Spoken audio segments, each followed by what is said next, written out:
All right, everyone, we have major good news on two different fronts, and both of them are also very, very good for Trump, and they come at an opportune time, of course. July is almost over, the midterms approacheth. Any good economic indicators right now, they're really going to buoy the chances of the Republicans maintaining the House and gaining power in the Senate.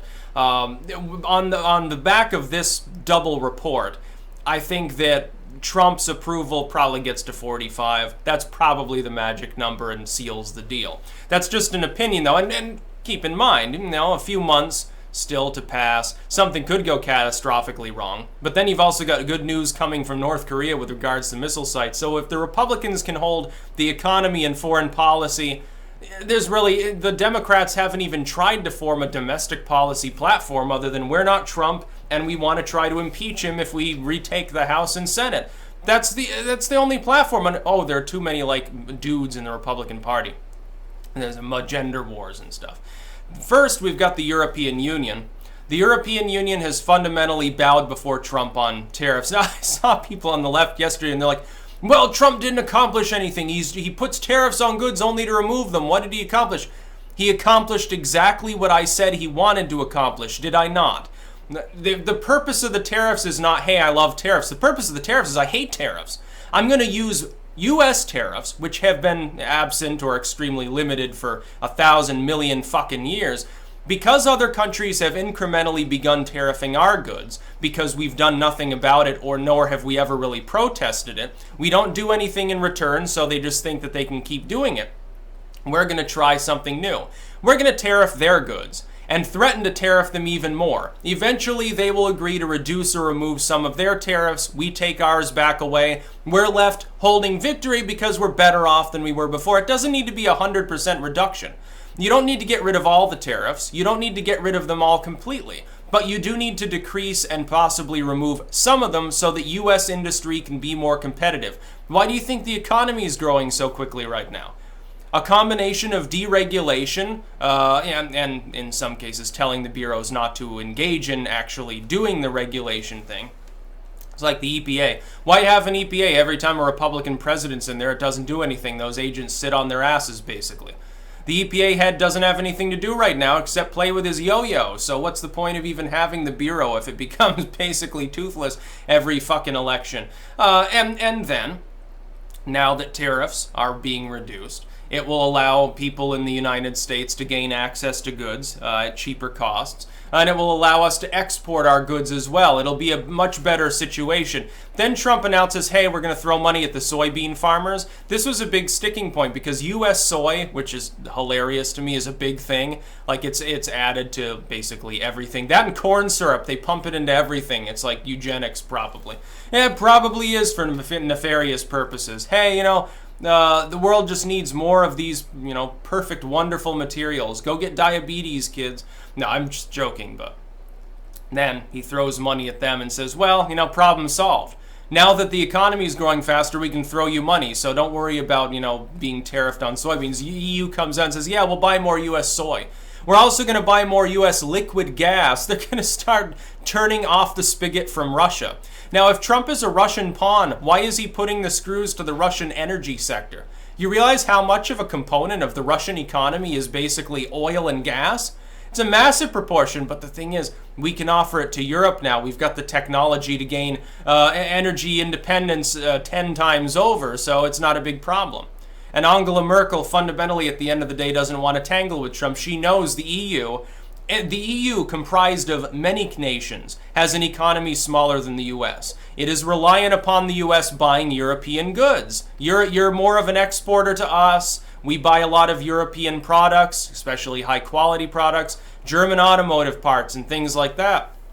That actually gives us a lopsided power in trade negotiations. That's why we're going to win the tariff war soon against China. It'll take longer. China's a bigger economy than the EU. China's got a lot more people than the EU. China's got a lot more growth than the European Union.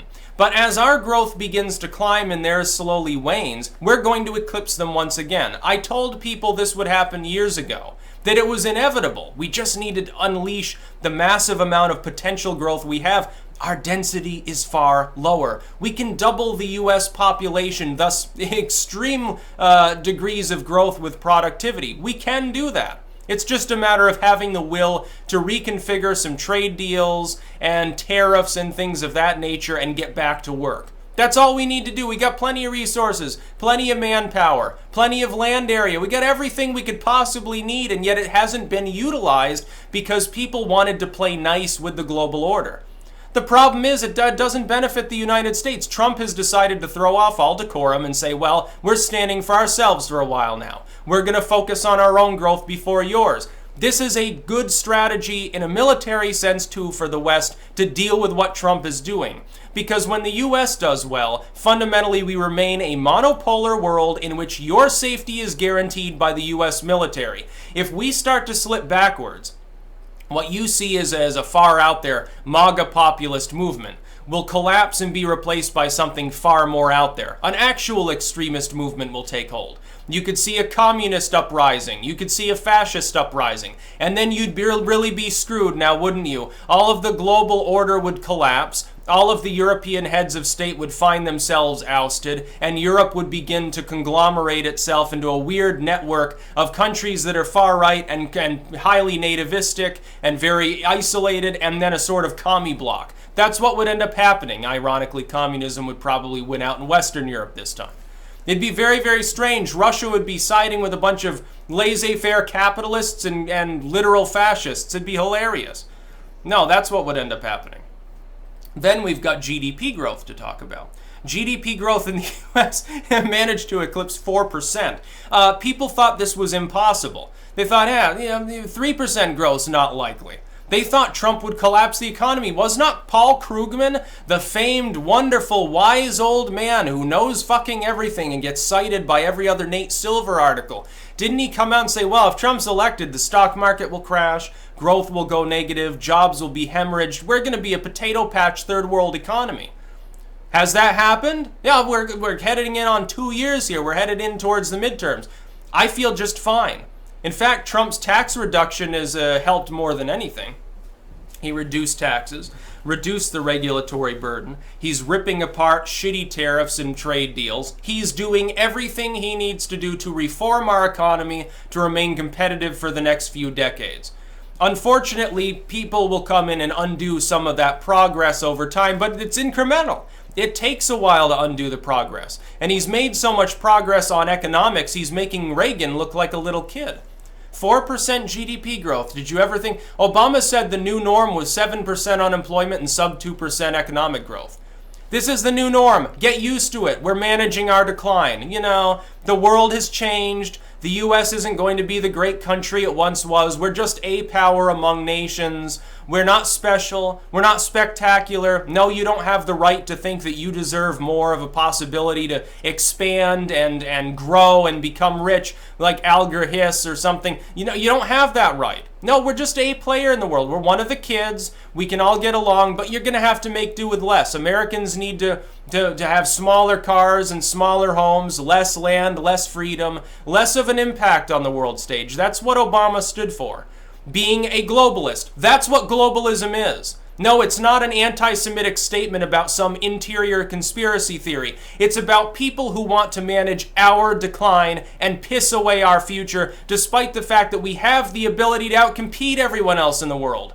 No, I don't want to piss away that future. I don't want to abuse anyone else in the process, but we don't have to. We're the ones being abused on trade and tariffs. If another country tariffs your beef at 50% and you don't tariff anything of theirs at all, that is not free trade. It's lopsided. It's bullshit.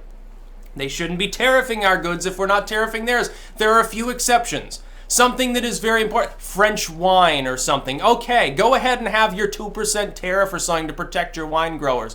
Nobody's going to care, but when you have massive numbers of tariffs at high levels on every U.S. good, and our so-called friends are the ones doing it disproportionately, that doesn't make any sense. Yeah, we're going to pay you to buy American products because we're stupid. Military alliances, yeah, you know, you've come up short for 20 years in your payments to the collective NATO pot, but we're not going to say anything because you're only, 0.5% off. You're only a few million short. You know, we like you too much. You're our friend. We don't want to raise a diplomatic stink about this. Trust me, they'll be making the payment soon, and Trump will have won.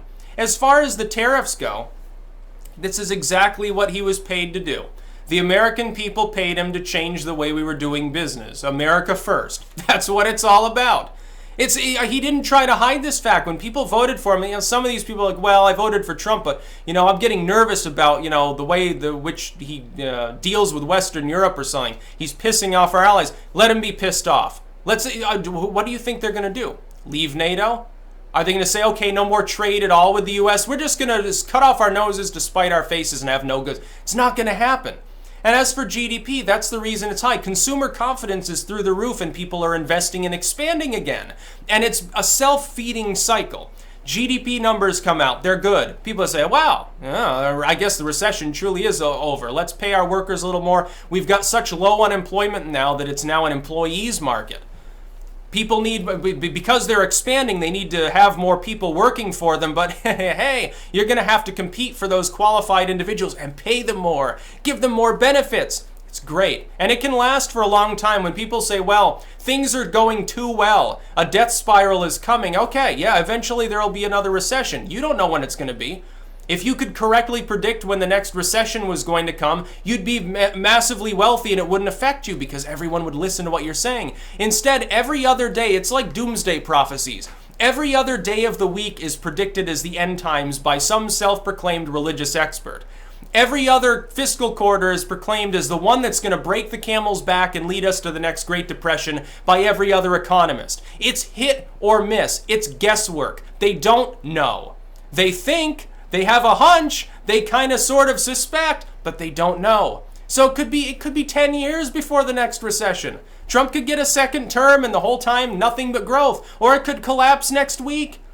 And again, if it does, if it does manage to collapse back down on Trump's watch, trust me, that'll be the moment people start talking about it truly being the Trump economy. This 4% growth is Obama's doing. Obama's policies are causing it. Obama's such a wonderful guy, but then Trump will take the blame if something goes wrong. He did this with Bush. Anything goes wrong, Bush was the last president. Yeah, I got a lot of cleaning up to do. Oh, something went well. Yeah, it's all my doing. I'm a wonderful person. It's very, very funny how a lack of responsibility works in some individuals. That's about all. Peace out.